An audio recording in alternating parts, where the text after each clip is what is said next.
আজকে তোমাদের সঙ্গে আমি ঢ্যাঁড়সের খুব সুন্দর একটা রেসিপি শেয়ার করব, যেটা খুব অল্প সময়ে রান্না করা যাবে এবং খেতেও খুব সুন্দর হবে।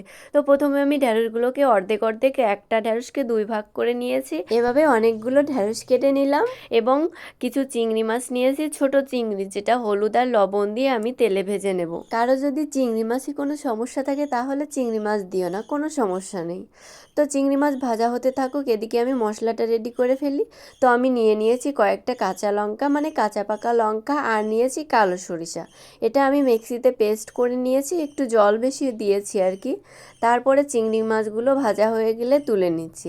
এখন আমি কড়াইতে তেল গরম করে ফোড়নে দিয়ে দেব কালো জিরে এবং সাথে দিয়ে দেব একটা শুকনো লঙ্কা। ফোড়নগুলো ভাজা হয়ে যাওয়ার পর ঢ্যাঁড়সগুলো দিয়ে হালকা নাড়াচাড়া করে নেওয়ার পর এতে এখন দিয়ে দেব পরিমাণ মতো হলুদ আর পরিমাণ মতো লবণ। ঢ্যাঁড়সে লবণ হলুদ দেওয়ার পর কিছু সময় আবার ভাজতে হবে। কিছু সময় ভেজে নেওয়ার পর দিয়ে দেব পরিমাণ মতো জল। এখানে জল কিন্তু অতিরিক্ত পরিমাণ দেওয়া যাবে না, অল্প পরিমাণ জল দিতে হবে।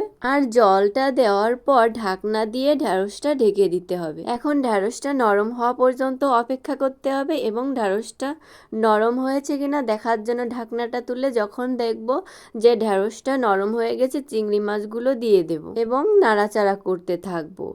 আর এরপরে দিয়ে দেব পেস্ট করে রেখেছিলাম যে মশলাটা, কাঁচা লঙ্কা সরিষার, এই মশলাটাও এর ভিতর দিয়ে দেব।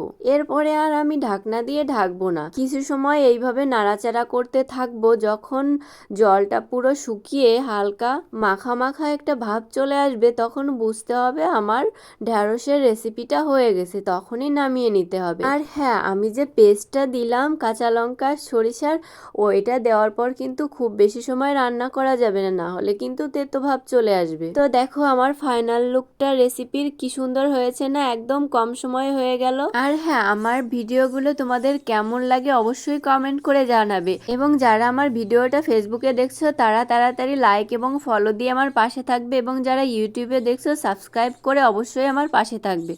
ধন্যবাদ সবাইকে, অনেক ভালো থেকো, সুস্থ থেকো, টাটা, বাই বাই।